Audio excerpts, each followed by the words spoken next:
Once meeting with our group, we all began brainstorming ideas for the type of game we wanted to make based on what we all play. Our ideas ranged from a top-down space shooter to a gravity puzzle game, until we found a game that we all agreed we wanted to make, a 2D platformer. After getting into more depth, someone pointed out that what we were in fact planning was a Metroidvania game. We put each member in charge of a specific part of designing the game after discussing all of our individual strengths. Hello there, I'm Connor. I'm going to be talking to you about who we want to project our game to in terms of marketing and how we took this into account while choosing the game engine that we will utilise in development. In terms of marketing, we hope that due to the art style and story within the game that this will be targeted at an 8+ age range, so 8 being the bottom age that we recommend to play and then plus being anywhere above that really. And the reason we chose a plus rather than saying a top age range of say 16 is because some of the gameplay, even though being easy to play and easy to pick up, resemble a Metroid-like mechanic, and that this would entice older Metroid players and games that are like Metroid into getting the game to relive their youth and in a new and innovative way. So taking into account the target demographic, we decided to develop this on Game Maker Studio because of its flexibility when it comes to file import and export. Plus most games developed on this engine resemble a retro look because of their use of sprites, but can also look modern. It really just depends on how the art style is presented. One of the other main reasons we chose this is because Game Maker uses a feature that is called drag and drop, which you can drag and drop bits of code into your objects, which makes them work the way you want. So a beginner can just tweak them, drag them in and format them the way they want to work, but more experienced programmers can use the scripts as well. For Metroidvania games, level design is paramount. To increase the game's pick-up and play value, we decided to include a central hub where all the rooms or levels of the game can be accessed.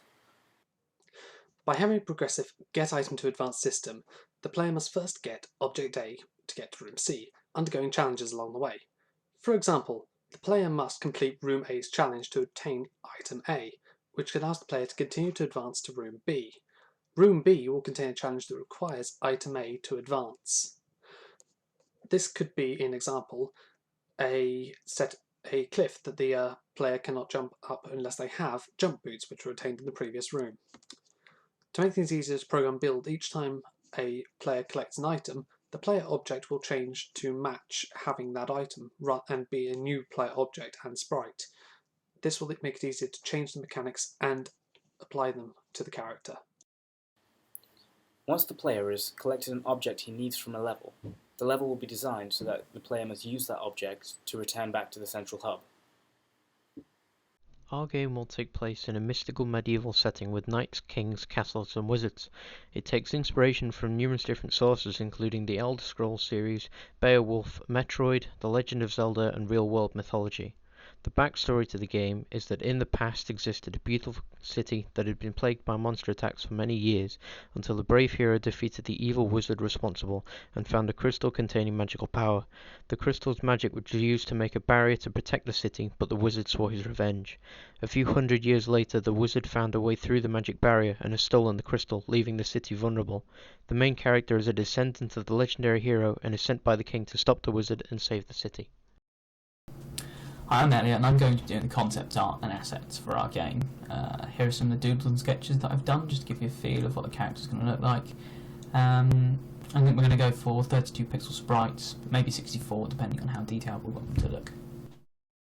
I'm Greg Hansen, I'm in charge of the sound assets for our new game.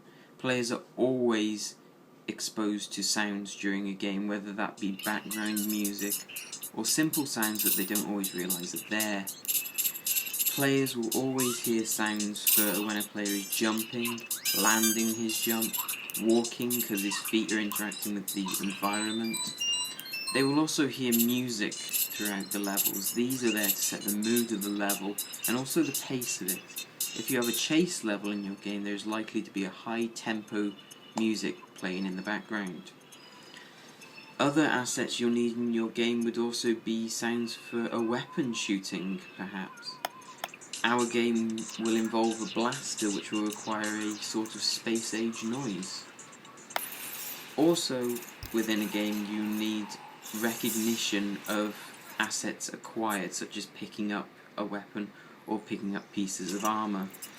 These sounds should be there to let the player know that his stuff is ready to be used straight away.